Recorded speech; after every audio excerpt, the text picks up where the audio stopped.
Welcome to the Becoming Eva podcast, where we discuss real-life issues from a woman's perspective. Becoming Eva seeks to break the silence within the female community while fostering authenticity, transparency, and healing. We're your hosts, Latoya Moore and Maya Dawson. Let's get started.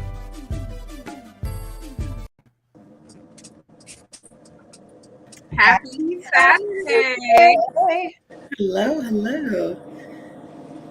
All right, y'all. This is a big hurrah, the grand finale. We have made it through, believe it or not, 11 episodes this season. This is our 12th for season 5. So we're going to close out this season before we take a break for the holidays. But you know, we had to do it right. We had to do it girl talk style. So we got an awesome panel with us today, some incredible women that we're excited to learn more about and excited for you all to learn more about. So I'll let my co-host introduce. Yes. So I have the privilege of having my cousin, Donita McCants. She is joining us this morning. And then I have my wonderful friend, India, Jonassaint. So I just wanted to let you guys kind of introduce yourselves to the audience. Just tell us a little bit about yourselves and what you do. Who wants to start? I'll go ahead. Okay. So good morning. Thank you for having me. My name is India Jonassaint, and I am a wife, a mom. I have 2 children, also a nonprofit leader, and I also enjoy encouraging mothers and empowering them to thrive both in and out of the home. So I'm really excited to be here and partake in girl talk and all of the things for your season finale. Yay. And India, I gotta say, you are a bit of a social media phenom. If I add, like, I think I started following you maybe a couple years ago. I was like, this girl got like thousands of views. Like, you be dropping some gems for real. So you're gonna have to, put us up on your game. But I'm just putting that out there because you be dropping some gems. So you have quite a following. So congrats on that as well. Thank you. All right, Miss Donita or Dr. Donita, shall you tell us more about yourself, please? Hello, can you hear me? Yes.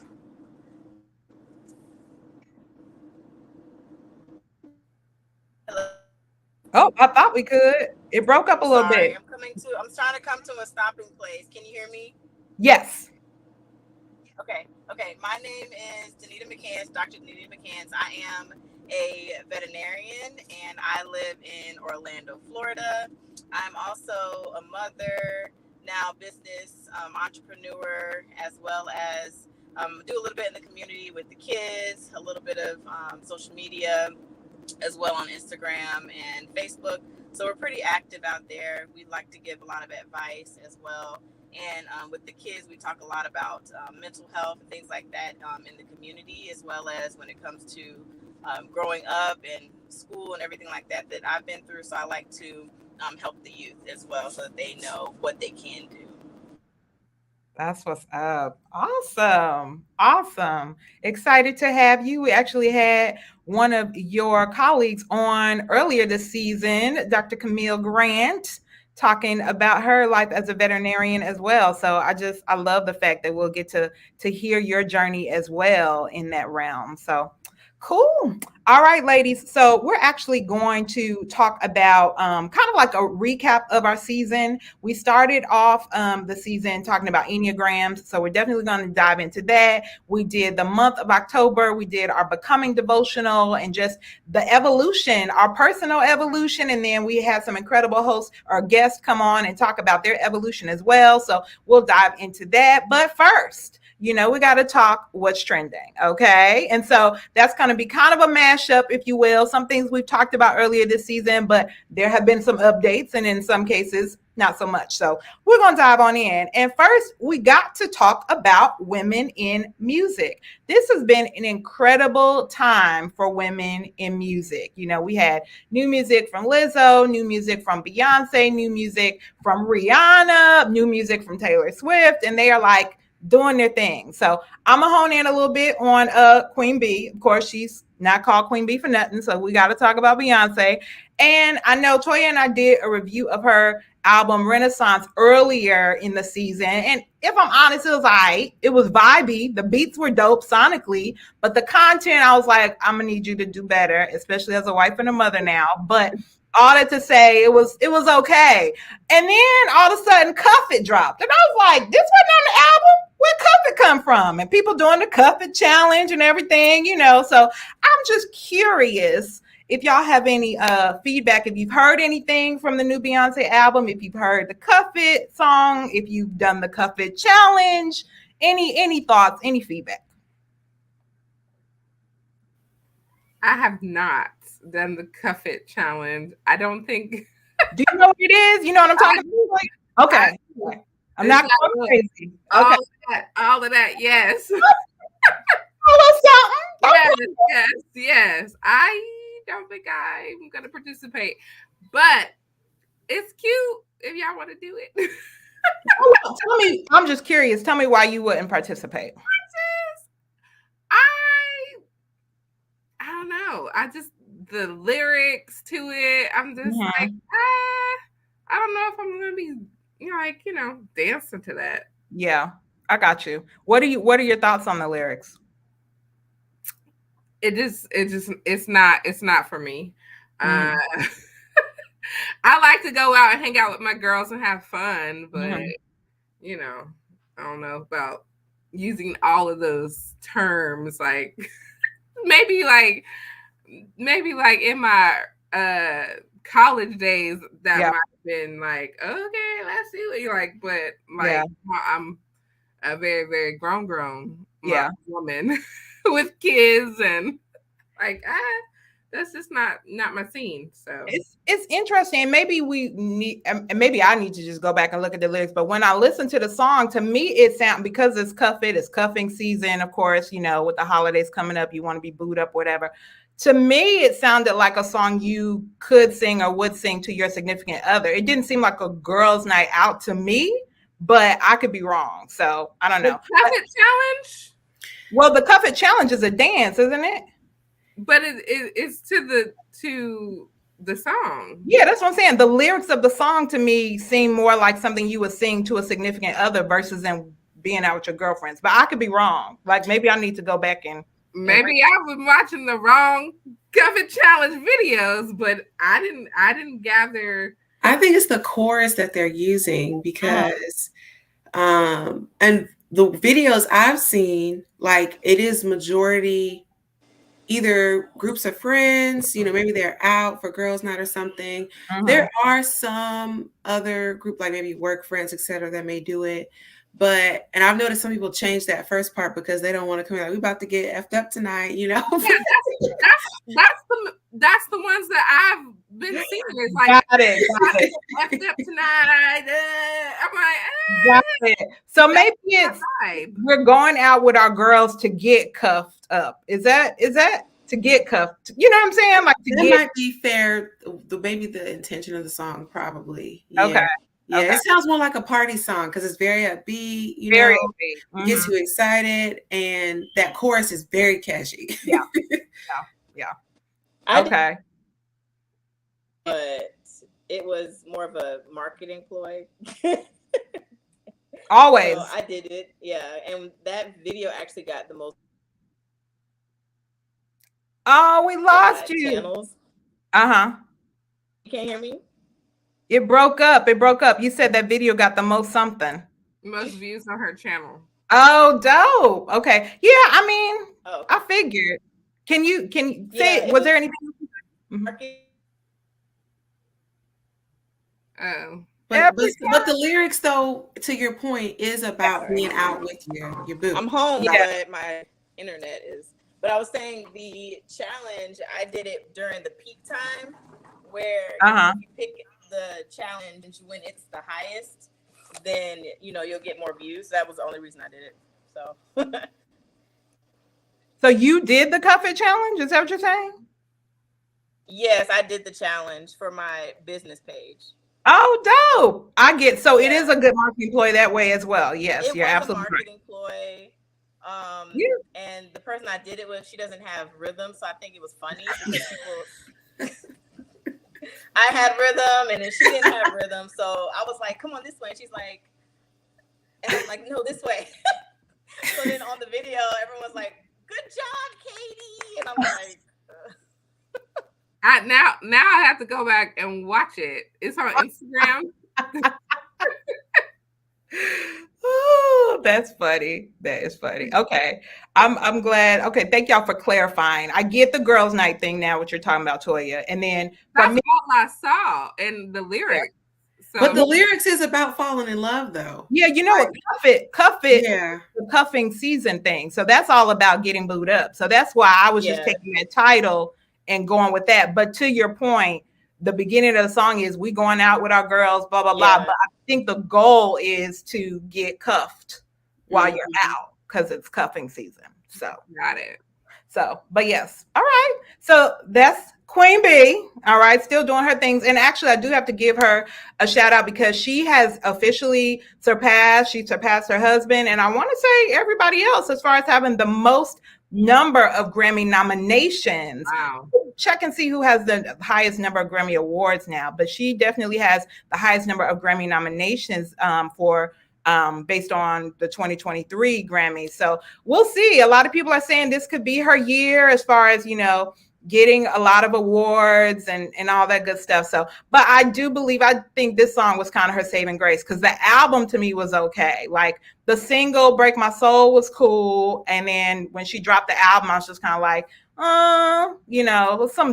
some couple songs on there. I'd be like, okay. But then I think Cuff It was like, all right, let me just, drop this and get some more spins, some more not even followers, but just some more exposure. So we'll see. So all right. And then we've got another amazing woman in music that has been making waves. I don't know if we have any Swifties in the building or on the call? Years ago, I know all her songs by heart from her so now, like, I hear things like I like her sound, but I'm not a Swiftie per se. Got it. Swiftie. What about you, Donita? Are you a Swiftie? I am not. I am not. I heard a couple of her songs, but they reminded me of other songs. I'm like, that sounds like something I've heard before. But then that was, yeah. She's got millions of followers. Like, it just amazes me, like, how, like, whenever she drops a record, she just breaks records with streaming and sales. And now lately there's this whole debacle with Ticketmaster because a lot of people, basically Ticketmaster couldn't handle the demand. Like, she has like 3.7 verified fans who are, they're supposed to get notifications as soon as her tickets go on sale so they can purchase. And they basically like shut down Ticketmaster. And so many of them could not get tickets that it caused this whole debacle. And, she had to make a statement to her fans about it. And, it was just amazing to me. And even in the midst of the debacle, she has already sold 2.4 million tickets. Wow. To her concerts for her tour. So I'm like, somebody out there is a Swiftie. We need to find a certified Swiftie, Toya, and interview them and find out the phenomenon behind it because I am like really curious about it. I mean, she's a dope songwriter. I'm sure she puts on a great show, but I'm like just amazed because it's genius marketing too, because she doesn't have to do it. People are doing it for her. Facts. Yes. Wow. So yes, it's been a great year for women in music. Anything else on women in music before we move on to the box office? Women rule the box office. Yes. So again, a great year for women in film, in movies. So show of hands, did you see The Woman King? Anybody? I did. I did not. I wanted to. I kept forgetting. Okay. Did you see it, India? No, not yet. Okay. Have y'all heard anything about it? I've heard some things about it. I've seen some interviews and videos. Yeah. Are you interested in seeing it? I don't know. Honestly, I'm not a big movie person in general. So when there's like a lot of hype around a movie, it takes me months to finally see it. Yeah. Like, and sometimes a year, I'm like, okay, I'm finally seeing this movie.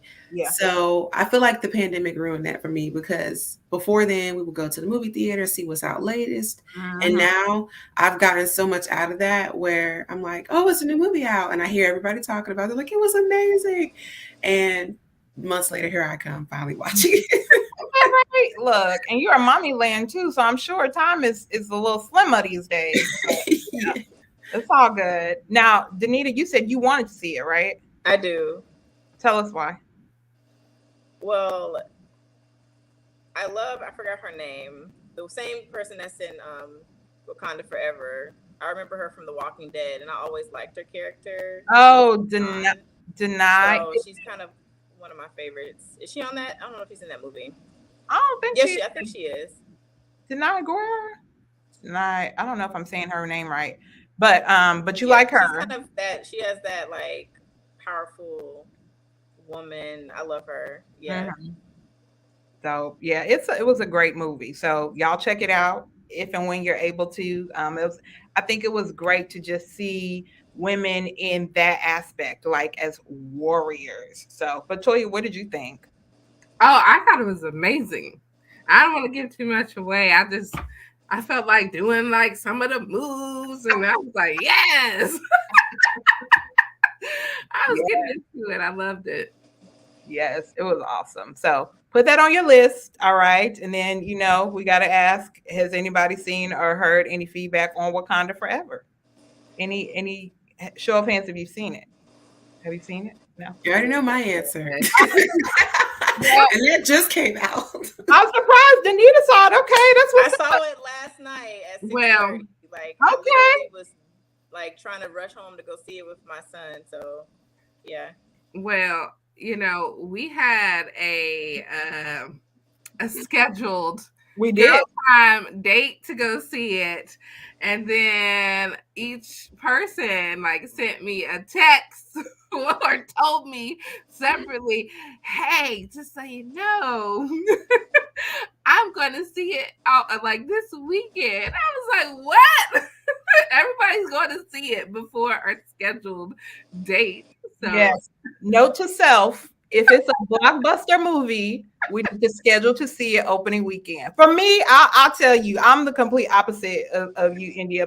Both me and my husband are movie buffs. So like we love movies, we make movies, we write movies, we're big on entertainment. So if it's like a box office thing, like we're gonna be there. All there. Get our tickets ahead of time and we're gonna be there. And so when she said, and actually, I don't think you suggested it. Actually, a friend of ours suggested it. And I was like, okay, cool. But I literally was thinking opening weekend. And granted, I know life happens and, we all have stuff going on opening weekend. So I was like, all right, we could still make a girls' night of it. But I'm going to see it before. And that'll be my second time seeing it. And then when I got the other text, I was like, well, dang, I just might as well go see it this week and not wait. That's all right. That's all right. Good, though. I really enjoyed it. Yes. What'd you think, Donita? I think I was trying not to look at too many spoilers, but people were saying, oh, it wasn't, it was overhyped. I heard that a lot. Mm-hmm. But then when I saw it, I'm like, it wasn't overhyped. It's not going to be the original. It can't be. Yeah. I'm like, the main character is gone. I mean, it is what it is. So I thought it was really good in the way they were able to kind of mold the characters and things like that. I don't want to give too much away, but, I just really like the way that they supported, and then they also gave the tribute to Chadwick Boseman. I loved it. Yeah, absolutely. And I just loved like the push for women in STEM. I know there's been yes, even like with Hidden Figures and just getting women exposed to science and technology and mathematics and engineering and stuff, but just to see that woven into the story of Wakanda Forever as well was so dope to me. And so I just really felt inspired personally, but then also inspired for all the, young brown and black girls that are going to be watching it as well. Yeah. To say, yes, I can do this, and it's dope to do it. It's not like lame to do it. So I'm excited. I did notice that. I noticed they were pushing it harder for that in this one. I was like, Mhm. that's beautiful. Yeah. Absolutely. So, all right, ladies, anything else on women in the box office, ruling the box office? Well, let's dive on into Enneagrams. So I know I mentioned earlier actually, go ahead, Toya. Go ahead and drive us on into Enneagrams, and you can break down what we did and everything. Yes. So we had my sister-in-law on the show on one of our episodes, and her name is Brandy Underwood. She's like an expert in all things Enneagrams. And so she walked us through each of the 9 types of Enneagrams. We also had our spouses on the show. I think it was the next show. And we did their tests as well. Like we made them do their Enneagram tests. So it was big when we discussed like relationships and how we interact in marriage and significant others, and how you deal with conflict. And it was very key in understanding your type and your spouse's type. It's very eye opening, and it just made things kind of click and like, oh, that makes sense now. Why, he acts like that, or why I'm like that. It makes sense because it's a personality test. Um, so did you guys get a chance to do your Enneagram? And if so, what's your Enneagram number? And do you think it's you? Like, do you think it's accurate when you did it? Yeah, I was able to do mine, which is like one of the last personality tests I have not done yet. So I actually appreciated that. I was like, I've done DISC, I've done all these other ones, but that was the one I've heard a lot about, but had never taken the time to do. So all the questions I did them, and then when I got it, I was like a little like, okay. So apparently I'm a Enneagram 3, and I had to really look at that. And I said, well, no, I've seen that over my entire life, like really being a high achiever. I don't like to typically go after things unless there's some sort of reward attached to it. And that was the high. I think I scored like 98% there, which I was like, wow. And there were other ones I scored like 8 in the 80s, 70s, but that was like, this is where you're dominant in. And I really sat there and I was like, okay, let me think about this. And I said, well, yeah, this is true. I mean, since being little, my parents never had to push me to do my homework or want to do well. There was like this natural driving me to want to do well and succeed in anything I did. And if I didn't, I was very unhappy. I was like, no, I have to be successful at this. Like, I'm not trying to be perfect, but almost. So that's where I scored at, and I definitely, was looking at my results like, this is really eye-opening. Do Wow. you know what Brendan's number is? I don't, but I know whatever it is has something to do with having control, like leading, dominant, because all the tests he's done, we've done like I don't know if you heard of Eric Thomas assessment, the flight assessment is really good. And when we did that, he's the pilot, which makes sense. And I'm high on pilot, but I'm like air traffic control. I'm big on process and precision and all the details. But which one he is, it's the one that has to do with having the leadership and really just driving situations, because that's who he is. So yeah. And that's where we kind of butt heads, because I'm like, okay, you can lead this situation. I like to lead too. I'm a natural leader. However, I know how to calm it down, but I'm big on the details and the process. So how are we going to get there? And then that's where the frustration gets, because it can be like, okay, this is where we want to go, but how? I need all the details. And he's like, I don't have all that. I'm like, well, that's where we come together, and I will provide the details and figure out, well, how do we get to where we want to go while you're leading the ship, if you will. So yeah. Do you remember what your second number second highest number was? My second highest one. Let me see if I can pull it up. I can definitely relate to type 3. That was my second highest. My first one was perfectionist. Perfectionist, then high achiever. And so I'm like, ooh. I think my second one was. I'm trying to understand the chart here. Is Does it have it broken down by percentage or? Yes, and then it has that graph, and then 3 stands out, but then 2 and 1 are like really close. Okay, so those might be your secondaries. Okay. This would be either the giver or the perfectionist would be your secondary. So the twos are the givers. Twos want to be liked and find ways that they can be helpful to others so that they belong. And they fear being unlovable.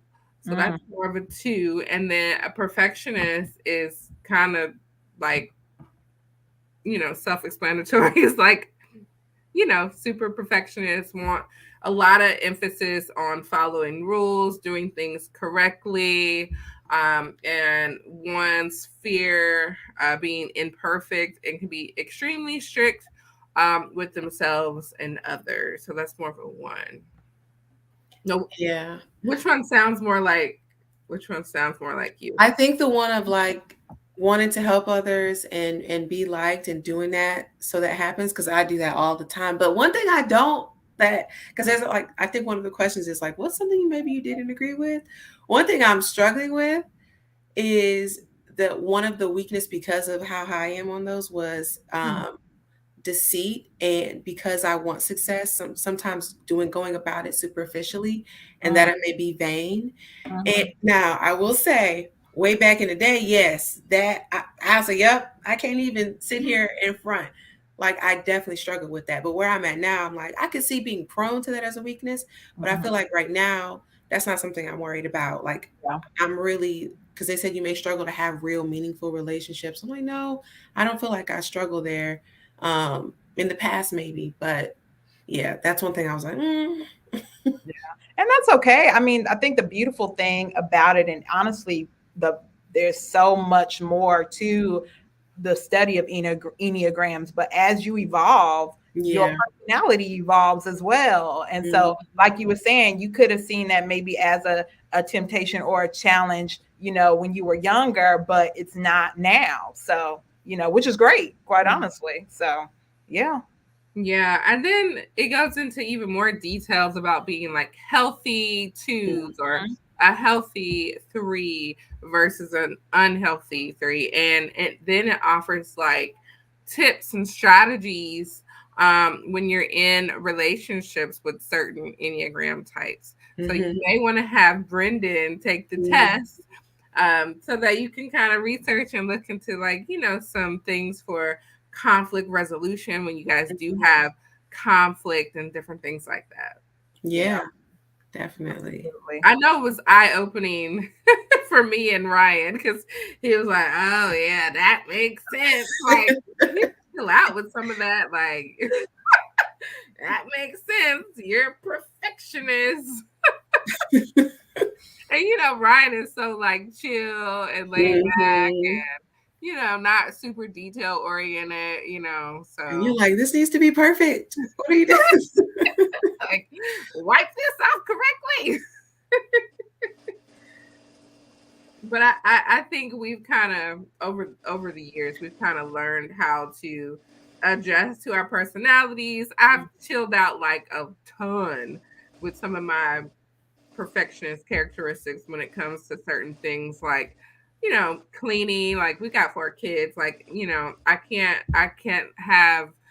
can't be so focused on making sure like my house looks perfect all the time, and you got 4 kids that you have to clean up after, and for me, I value my peace more over perfection. So yeah, the house doesn't look perfect all the time, not to my standards, but I enjoy my peace, and I want my kids to be happy, and Amen. Yeah. This is important. Whew. Donita, do you have any insight you want to share about your personality No, I type? was looking at it quickly. I didn't see the full report yet, but everything I pretty much put accurate on most of them. So I was like, I don't know which of these are inaccurate, but most of them were accurate. My highest was a 4. Okay, cool. Yeah, I'm a 4. yeah, and my second was a 3. Okay. Uh, That's my second too. 3. Yeah, yeah. I mean, I struggle with perfectionism, but I'm trying to be better mhm. about that. Um, but it's just now the hardest part for me is focusing on tasks. Like, you have all the tasks at one time, and when you have a long task list, it's just hard to kind of hone in on just some tasks, so your brain gets overwhelmed quickly. So I'm trying to work through that. So I have a couple different, like, life coach and then, like, business coach. These people, you don't think that they're important until, like, they're in your life, and I'm like, oh my god, I need a coach for this kind of stuff. And, like, oh, even just life, so that, oh, here's a plan. You need someone to help kind of keep you accountable with, like, every little piece of the pie. Because we unfortunately can't do it all at the same time, so we just have to find a way to do it all, like, be mom, be business, be life, be everything. It's just, there's so much they expect of us. It's a lot.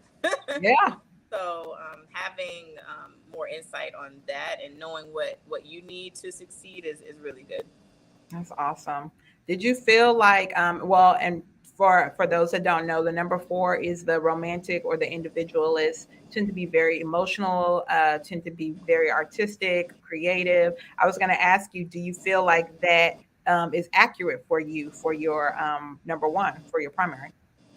It is accurate because I back when I had time, I used to draw a lot, and I would come up with a lot of different things when it comes to, um, especially when it comes to social media. I think that's the easiest way for me to be creative, because most people say that they know me before they meet me, especially my Mm, clients, wow. because they say, I saw your Instagram, I saw your Facebook, so I knew you before you got here. So it's good because I can be myself on there, but then still be professional.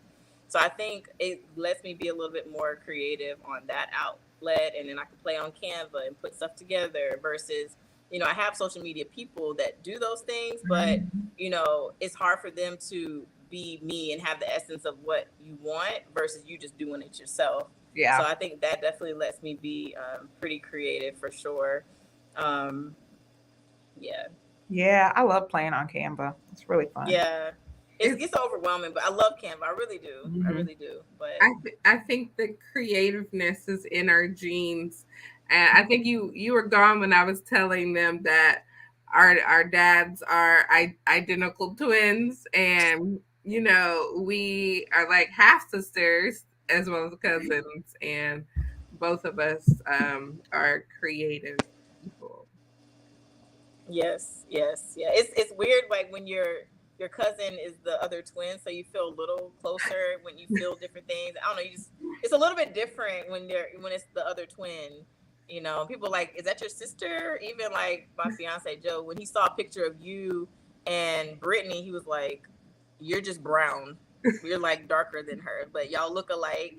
And then Brittany, like, you and Brittany just look the same. So it's wild. Yeah, with family. That is awesome. Yeah. I love it.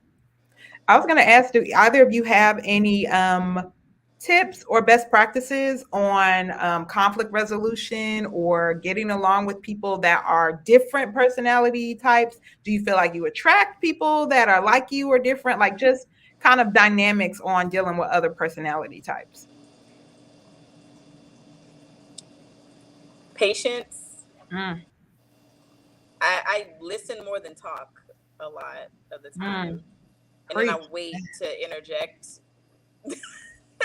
Mm, Usually, I learn a lot by just listening to people, because I meet so many different people all the time, and it's different personalities. So I just, before I talk a lot, I just let them talk to me, and then I can learn, like, how I need to talk to them once I let them talk for a while. good. That's really good. And I'm a lot like that too. I listen a lot. I don't unless I know you very, very well, then I'm like open and I'm like talking, back and forth. But with people, I don't know if I may attract similar people, right? Like we may have some similarity there. It's very rare that I've been like close with someone who's completely opposite from me. There has to be some level of like we have this similarity, like something that's bonding us together. But I think in terms of like relationship and conflict, I believe it's so important to always put yourself in the other person's shoes and position and try and think like them. Because oftentimes, if we're caught up in our own head and what we have going on, it's hard to really relate to someone when you're not trying to listen to their perspective or even see it. Yeah. And like in marriage, for instance, when I do that, I'm like, you know what? Let me think about how he actually might feel based upon my response or something that I did that he is expressing hurt him, or maybe something that he did like well, why did he like this? And then I'm like, okay, it really helps build relationships that are strong and not just surface level when you come from a space of I really want to relate to you. And in order to do that, let me really try to put myself in your shoes and what life is like for you and how you're experiencing things. That's good. Good. Yes.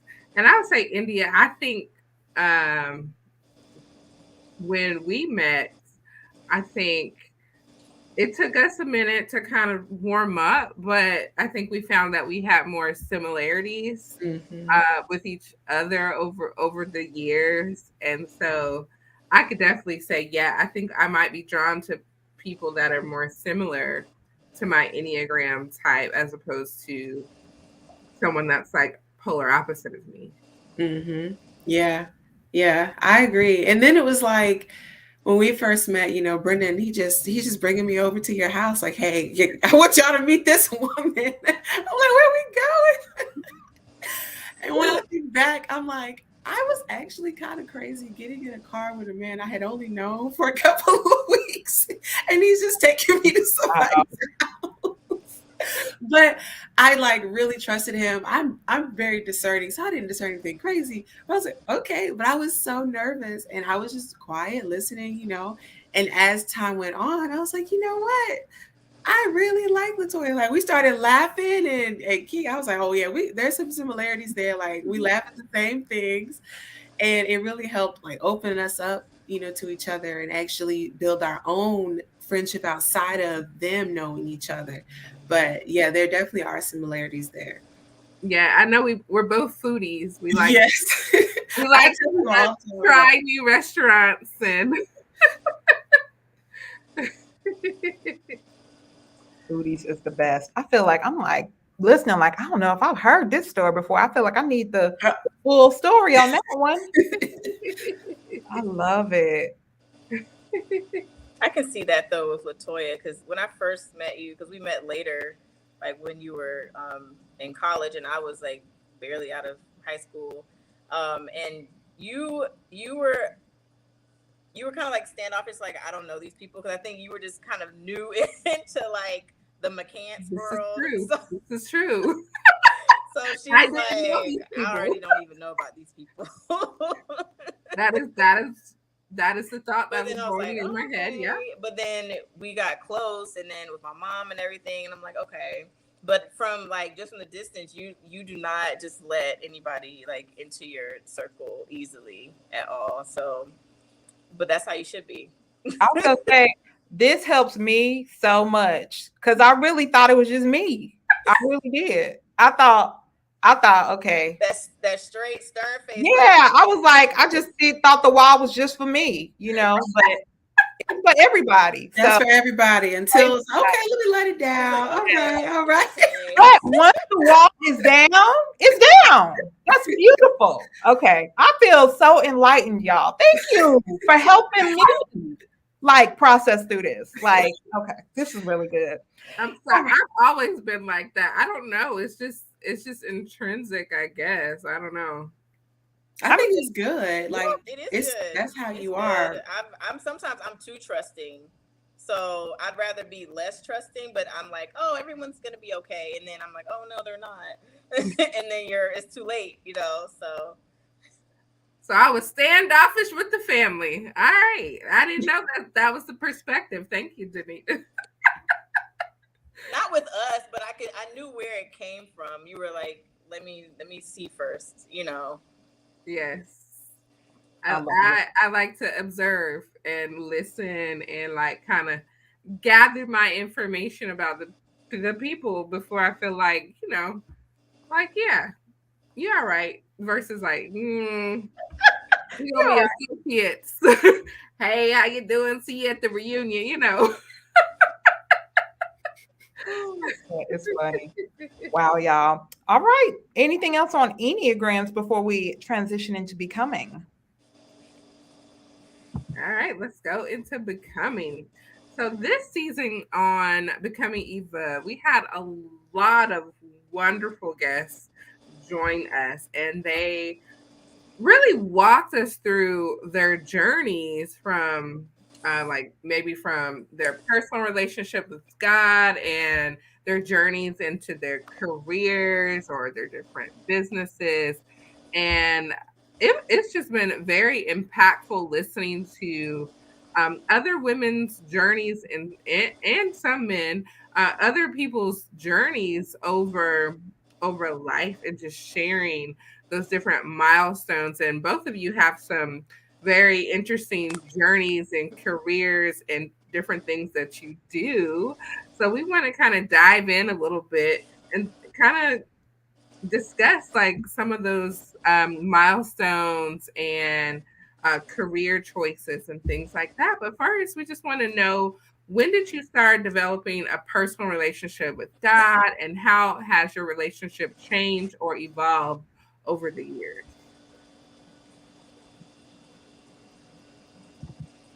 India, you can go first.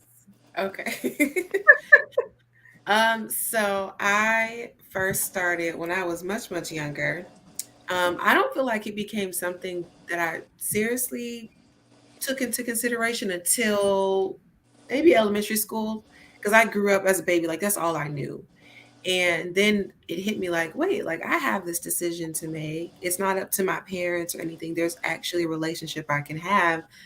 So I dedicated my life to God in fifth grade. I'll never forget that day. It was right before Christmas. And, went on through life, doing what I thought was right, studying the word, all of that. But my relationship with God was really tried when I went to college, like many other women I know. And that eventually prompted me. I started this ministry for college girls after, because I said, wait, my first 2 years were incredibly crazy for no good reason. And I don't want to see other people go through that because they feel like they're searching for something that's really within them, and for the lack of community of other women that actually are not trying to live this typical, college life and go with the culture, but you know that you're set apart and different, and having a community of women that you're safe with to do that with. So after those first couple of years, like I really, really like went to another level and understanding of my relationship with God, and made it a relationship and not just, this is, my religion and what I'm simply following because I think it's the right thing to do. So that led me, and eventually I think through that, me doing ministry and really helping lead other young women to Christ, like that's how I found my husband. If really, like he found me, because he saw me doing this, and I was in a space where I was like, I'm not out here trying to. I'm sick of the same old relationships like that. I literally tell Brendan all the time. I'm like, the day before we really communicated, I was on my knees praying to God. I said, Lord, I don't want to talk to another man unless he is my husband. I said that. What'd you say? Sounds familiar. It sounds like my co-host. Go ahead. Yep, I said that. And the next day, Brendan had messaged me. I was in town, and that's when we like exchanged numbers and everything. Like the rest was history. But being on that journey, like God has always just shown himself to me in the good and the really, really rough times. And continuing doing that through motherhood and where I'm at and career wise, like I look back, I was even thinking this week, I was like, I never would have guessed I'd be where I am today. Just looking at where I was like 10 years ago and what I thought I wanted to do with where I am now, like at the end of the day, I'm really passionate about helping people and doing that in some way, shape, or form. But it just didn't happen the way I personally had planned. And I'm actually grateful for that because it happened the way it was supposed to. And through this journey, like God has just shown me his plan and to really trust him. And I love knowing that God has already figured it all out. And all I have to do is keep going and trusting him and watch everything unfold. Awesome.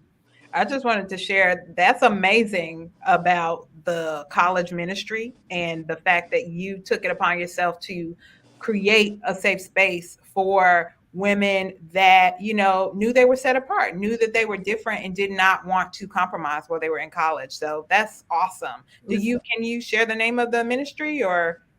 Yeah, I don't do it anymore. I did it for a few years, but it was College Girls After Christ. I love it. So yeah, I ended up being on 3 campuses, which was amazing. And there's still a lot of ladies I'm connected to this day because of that. So it was a really great journey. Awesome. Yeah, that's awesome. I wish there was something like that when I was in college. I mean, I was in limbo, I felt like, for a lot of my college years of like, well,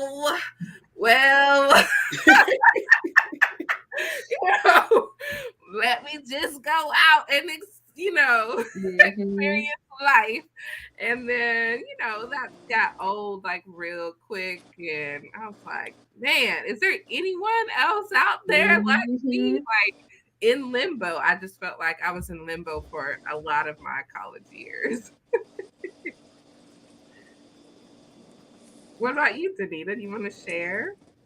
Yes. So my journey with Christ, I was, born into non-denominational Christian my whole life.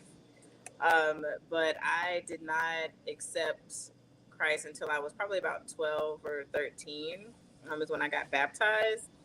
But the way I was taught in the beginnings, it was kind of like the old school, like fire and brimstone. You do this, you're gonna go to hell. In the beginning, So I was just like, it was just scared straight type of method back then.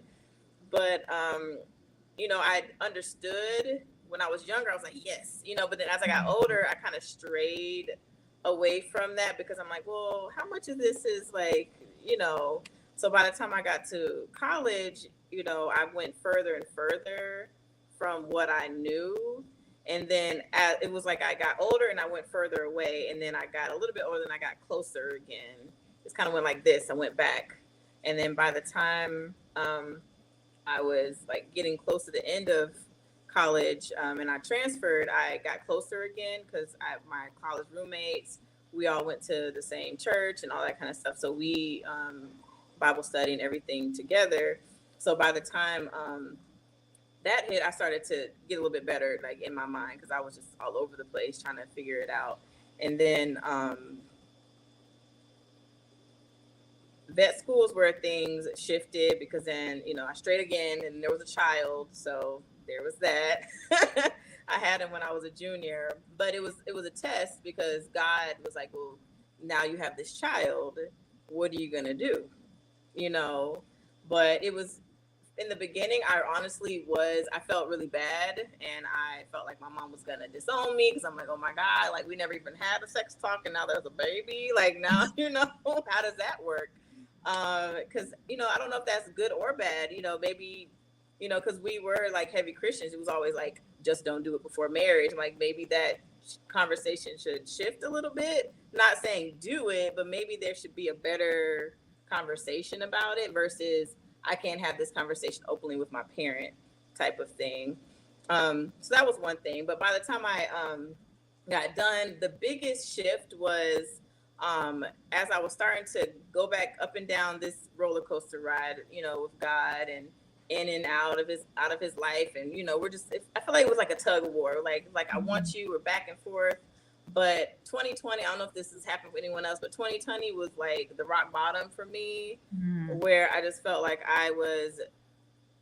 there was just too many negative people entering into my world.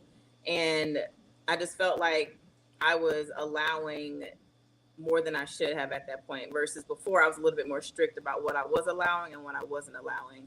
But when I got to that point, I started to dig a little bit deeper into me, and I had the time. So, I went back to my Bible. It was just me and God. I wasn't at the, physical location, but it didn't matter. It was me Yeah. and him at that point. It didn't matter if I was in the building. And that's when I realized, like, my spirituality and my relationship with God has nothing to do with this building, because we can't go. So it was a really different experience for me during that time.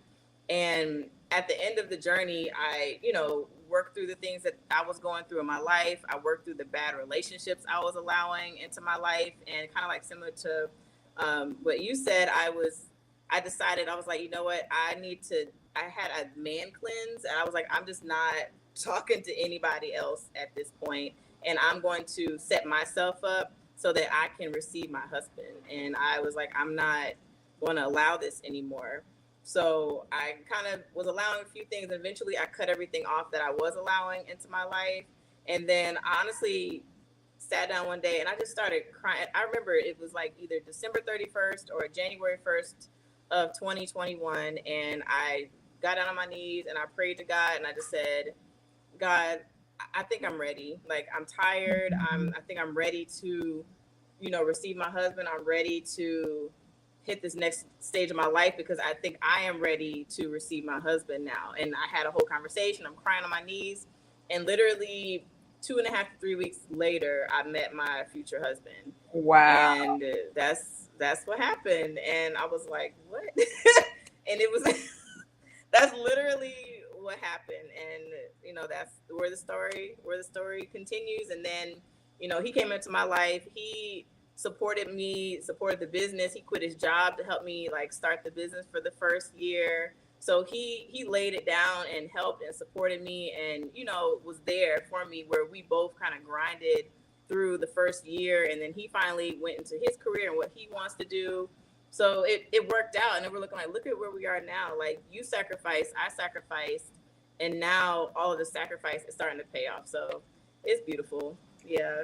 I am just so proud of you, Donita. And I say that because I know I was privy to witness all of those different phases that you kind of walked us through, and I didn't know you were going to be that transparent. So thank you so much for being transparent with everyone. It is definitely going to help someone. So thank you so much for sharing. I just appreciate your honesty and just walking us through all of that. And I'm just so proud of you. Like, I remember when you had little Steven, and you were still like out there Trying to figure it out. making it happen. You finish vet school and everything. So that takes guts and a lot of determination. So I'm just really proud of you. I don't know if I've said that to you in the past, but I've watched you grow and develop over the years, and I'm just really proud of you. Yes. Oh, thank you. Thank you. And congratulations on your engagement. That is Thank awesome. you. Thank Yes. you. Thank you. Congratulations. I've been engaged too many times, but I'm like, well, luckily I never actually did it. My heart always said no. I went to marriage counseling. Maybe that's what it was. I went to marriage counseling a few times. I'm like, Yeah. isn't it? So whoever's thinking about it, maybe you should go to marriage counseling before you make Yeah. your final decision, because that released like 2 or 3 engagements that did not happen. So. Amen. Yeah. It's better to find it out on the side of singleness than on the other side, like, for real. So yeah. But that's awesome. All right, y'all. Let's dive into careers real quick before we close out. Can y'all tell us what you wanted to be when you grew up and how that evolved into what you're currently doing? Go ahead, India. So I wanted to be a heart surgeon. All right. Yeah, I wanted to be a doctor. And then, like, as I got older, I said, ooh, I wanted to be a heart surgeon. And I was just always really fascinated with the medical field. If I still am, like, I'm a Grey's Anatomy fanatic. I've watched every single episode up until today. If I got caught in a situation where there was a random stranger on the street that needed something, I'd be like, "Oh, they have internal bleeding. Let me do." That's how my mind is. I still in my head, I'm like, I could do it. I could do it. I But love it. and then transitioned into wanting to be a news anchor from like ninth grade up until my junior year of college. Like that was where I was going. And then I was like, nope, I don't want to do this. I can't sit in front of people and kind of be told what to report out on and a lot of the negative information. I was like, this is going to be too much for me. Um, and then I wanted to be doing something where I help people, whether that was in ministry or a nonprofit. I wanted to like serve in my community in some way, which is what I'm doing now. So I work for a nonprofit organization and I love it. It's very fulfilling, it's rewarding work. Everything that I do, there's a mission tied to it. And it's something that for years I wanted to get into. And with the last 2 years, I've been with Year Up, and it's been amazing. And I'm looking forward to continuing on this journey and whatever that leads me to. But it's been really great. And now I've been, blessed to be able to lead a market in efforts for that. So that's where I am now and kind of how I got here. Yay. Awesome. Go ahead, Donita. Okay. So I wanted to be a vet since I was 5. It's a pretty Wow. typical story. Yeah. Most vets, a lot of kids like, I want to be a vet, but I went through the whole thing and I actually did it. But it's honestly, I can't see myself doing anything else, anything different. Every time someone asks me like, would you do something different? I honestly would not. Sorry about the background noise, but I wouldn't do anything different. But I started working mainly in like general practice and things like that when I first came out. And then I've been out for about almost 8 years now. So I started my mobile veterinary practice last August 2021 out of my car. And now we transitioned Awesome. to a Mercedes Sprinter van, which is super exciting. So now we have the Yeah. big van, so we're full service. So I knew entrepreneur, like Latoya knows my mother is the entrepreneur. So I didn't really probably have a choice because she ingrained in me that single mom entrepreneur spirit. That's just who she was. So that's all I saw. So that's it was already ingrained in me on who that was, who I was gonna be.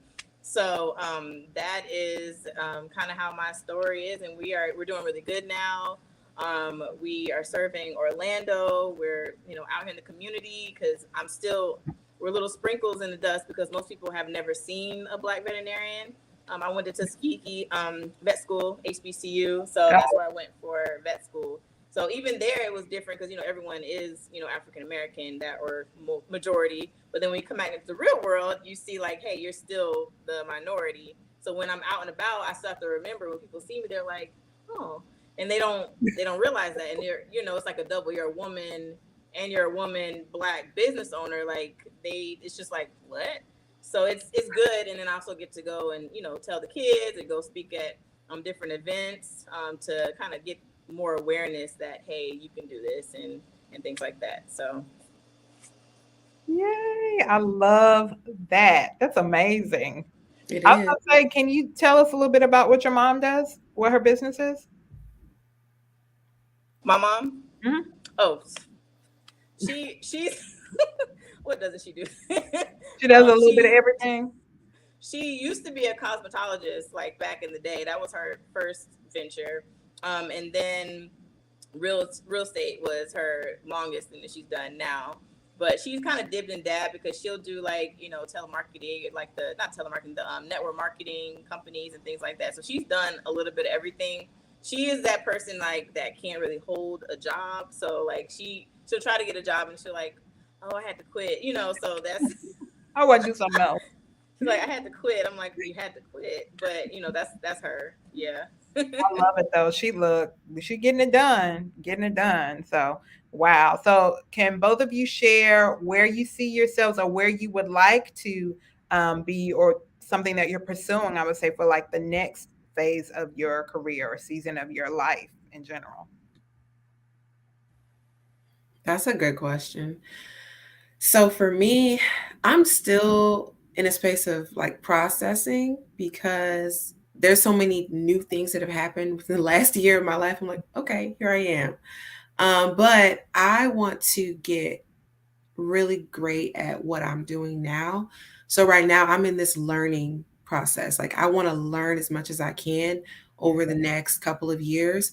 I feel like I just went through always trying to progress and achieve certain things. And I'm like, okay, I've achieved these milestones, but I want to kind of take a step back and really learn and implement the information that I'm learning. So that's where I see myself doing is just learning. I'm looking forward to doing like a Harvard Business School, a few courses there, and really investing in my personal and professional development. That's where I'm, really focused at for the next couple of years. And not so much trying to, because I'm big on like, which my Enneagram talks about, achieving that thing. Like for me, it's a title. And I'm like, okay, I've had these titles. I'm good right here. I want to be on cruise control and just focus on learning and developing so that when I do feel like it's time for me to go to the next level, I'm actually prepared to step into that like confidently. So I'm just in a space of learning and growing. That's Hmm. awesome. That's a great space to be in. So, Yeah. wow, love it. What about you, Donita? For me, financial literacy, it's so much going on right now about everything, when it comes to like crypto this and it just seems like there's so many different things going on. I'm like, I'm just trying to work on financial literacy and getting rid of debt, and those are the things that I'm more concerned about right now. Like everything's nice, but all of these things that I'm trying to do is so that I can have financial freedom and retire faster than than 65. So that is what I'm trying to do right now. Is work on all the financial literacy stuff that we aren't really taught, so that we can understand how to do the things that they do and use their money the right way. And Uncle Sam's not taking it all. Like everyone has their little secrets, and I'm trying to find out the secrets of how to save more money so that I can go do it too. So Facts. I have to ask, are there any tools or resources that you would recommend currently, like based on where you are in that process, or is it still? I'm really honestly I That's don't okay. know. I Yeah. really don't. Like Joseph, he's really good at like the market and that kind of stuff. Like Mhm. anytime he talks about it, I'm like, I don't really know what you're talking about. Like that's what I'm saying. I have no idea.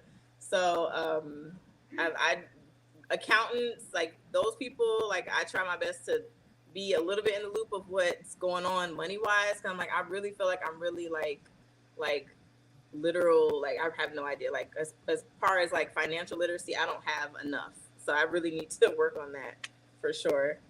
Yeah, a lot of us do. I know I do. That's a great goal. So good stuff. Right. Wow. All right, ladies.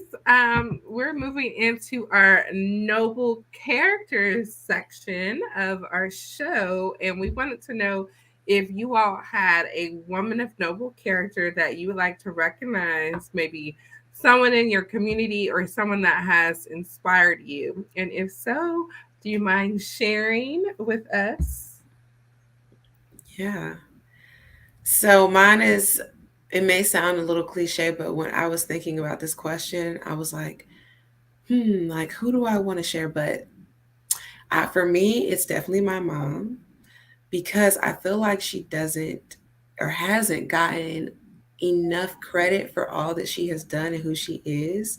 And despite her upbringing, what she went through, like the things that are unimaginable to me, who she is today, she is literally like a walking, living, breathing example of like what God can do.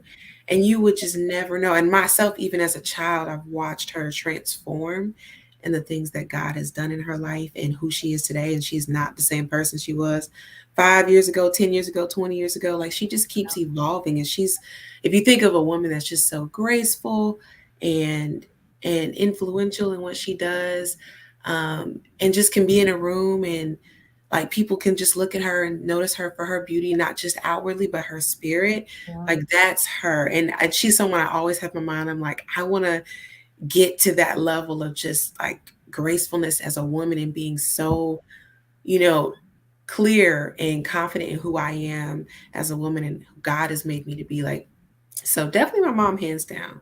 And I don't tell her that enough. So I'm gonna tell her today, like, you know what? I mentioned you for the Becoming Eva podcast as a noble woman. And But say her full name for us. yes, her name is Twanda Taylor. Yes, Twanda Taylor, you are a woman of noble character. Yay! Congratulations, Tawanda. Donita, do you have a woman of noble character that you would like to recognize? I was struggling with this one. I was thinking of my mom too, but I was like, dang, she said mom. But I was like, I was thinking mom, but then I was thinking of like, that was the first person, honestly, I thought of. And like you said, I do not give my mom enough credit. I really don't. Like, I think because, it's the mother-daughter, battle that you go through, that we don't express it enough. But then as you get older and you start to become a woman and you're starting to become them, and it's like, oh God, like I am you. It happens. It happens, especially when you have kids. You be like, oh my gosh, I sound like my mom. Yes, yes.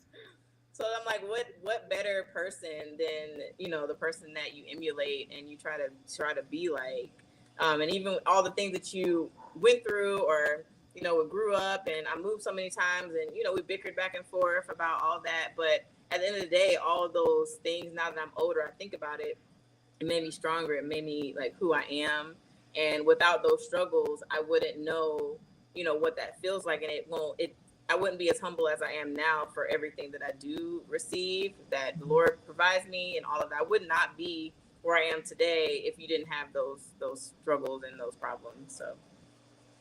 And say her full name.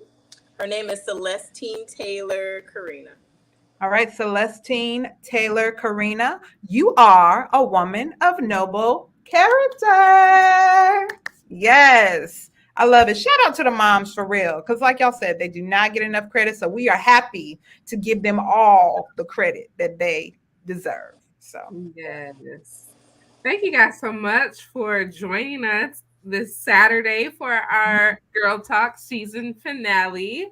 I really enjoyed you all. Thank you guys for coming. Becoming Eva fans, don't forget to get your merch. Becoming Eva today, get your mugs. That's cute. Yes, get your mugs. And then I've got my little Becoming Eva hat. Oh, that's cute. There's lots of things you can get to support us on our website. So grab your merch at becomingevatoday.com. This is our last episode of the year, but of course, we'll be back next season.